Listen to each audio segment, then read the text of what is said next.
দক্ষিণেশ্বর কালী মন্দিরের থিমকে সামনে রেখে 2026 সালে দুর্গাপুজোর প্রস্তুতি শুরু করল আগরতলার চন্দ্রপুর তুষার সংঘ ক্লাব।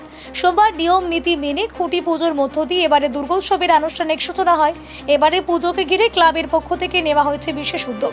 দক্ষিণেশ্বর কালী মন্দিরের আদলে তৈরি হবে এবারে পুজোর মণ্ডপ। পুরো আয়োজনের জন্য ক্লাবের বাজেট ধরা হয়েছে প্রায় 22 লক্ষ টাকা।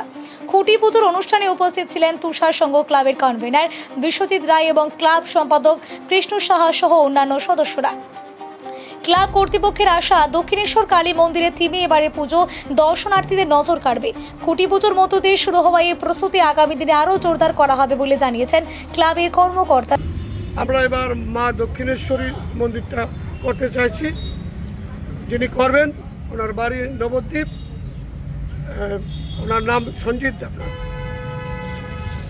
আর বাজেট তো দেখেন, বাজেট তো করি, তারপরেও একটু কমে বাড়ে, নিয়ারেবল 20 লাখ টাকা লাগবে। আর আমরা চন্দ্রপুর ক্লাব তো বিভিন্ন সামাজিক কাজও করে থাকি। সামাজিক কাজ তো আপনারা দেখতেই পাচ্ছেন যে আমরা 15 আগস্ট থেকে ধরে বিভিন্ন রক্তদান, বিভিন্ন সেগুলি আমরা করে থাকি, সারা বছরই করে থাকি। প্রতিমাকে বানাচ্ছে, আর স্বাস্থ্য শিবির থেকে ধরে এগুলো আমরা করি। প্রতিমা লাইটিং কে করছে? লাইটিংয়ে আছেন আমাদের এলাকারই ছেলে কাশীপুরের দীপক ঘোষ। আর প্রতিমা প্রতিমা হলো আড়ালিয়ার শৈলেন দাস। উনি প্রত্যেক বছরই আমাদের মায়ের মূর্তি ওনার থেকে আনা হয়। রাজ্যবাসীর উদ্দেশ্যে কি মেসেজ থাকবে ক্লাবের পক্ষ থেকে? রাজ্যবাসীর উদ্দেশ্যে আমাদের ক্লাবের তরফ থেকে সবাই যেন সুস্থ থাকে, ভালো থাকে।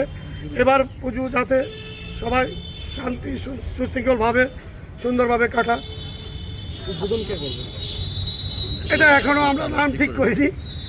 আমাদের সিনিয়ররা আছেন, ক্লাব সেক্রেটারি আছে, ক্লাব প্রেসিডেন্ট আছে, সবাই মিলে। আপনার পরিচয়টা? আমি ক্লাবের এবার পূজা কমিটির প্রেসিডেন্ট, বিগত দিনে প্রেসিডেন্ট সেক্রেটারি ছিলাম। হ্যাঁ, এখন আমি ক্লাবের কনভেনার। বিশ্বজিৎ রায়।